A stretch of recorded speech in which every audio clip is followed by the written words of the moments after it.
निसर्गाची जी अडचण निर्माण झालेली आहे, अवेळी पाऊस जो आज पडतोय, त्यामुळे द्राक्षाच्या शेतीच्या बाबतीमध्ये किंवा द्राक्ष शेतकऱ्याचं कंबरड मोडलेलं आम्हाला सर्वांना बघायला मिळतंय।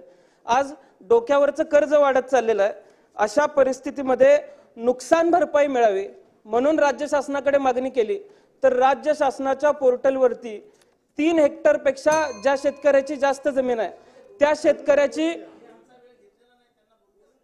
शेतकऱ्याची कुठलीही नोंद राज्य शासनाच्या पोर्टलवरती घेतली जात नाही। 3 हेक्टरपेक्षा जास्त ची नोंद राज्य शासनाच्या पोर्टलवरती घेतली जावी। त्याचबरोबर अध्यक्ष महोदय, परिच्छेद क्रमांक 44 मध्ये राज्यपाल महोदयांनी वेगवेगळ्या पिकांना दिलेली नुकसान भरपाई सांगितली, पण माझ्या मतदारसंघातल्या एकूण झालेलं नुकसान 11,057 पंचनामे माझ्या मतदारसंघातले झाले।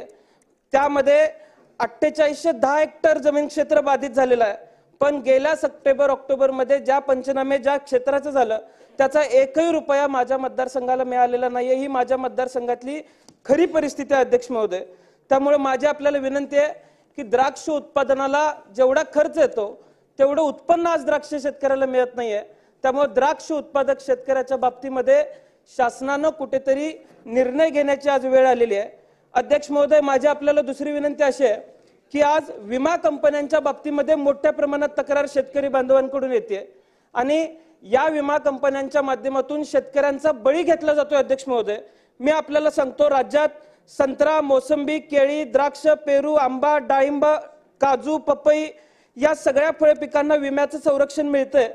हंगामी पिकांसाठी 1 रुपयाचा विमा हप्ता मिळतो, पण राज्य शासनाकडून 1 रुपयाचा विमा हप्ता जो मिळतोय त्याचं शासनाकडून योग्य तो प्रतिसाद मिळत नसल्यामुळे अनेक शेतकरी त्याच्याकडे पाठ फिरवतात।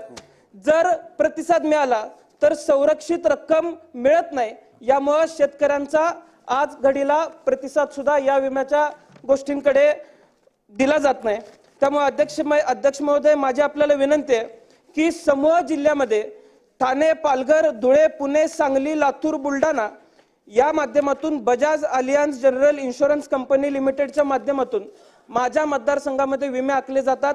या कंपनीचं ऑफिस हे येरवडा जेल रोडच्या तिथे आहे, पण अध्यक्ष महोदय, या कंपनीनं वेळेवरती विमा न दिल्यामुळे, या कंपनीने विम्याच्या बाबतीत शेतकऱ्यांवरती अन्याय केल्यामुळे अनेक शेतकऱ्यांना आत्महत्याची वेळ आली। अध्यक्ष महोदय, त्यामुळे माझी आपल्याला विनंती आहे की येरवडा जेल रोडवरच्या यांच्या ऑफिसमधून यांची रवानगी थेट येरवड्याच्या तुरुंगात अध्यक्ष महोदय केली पाहिजे।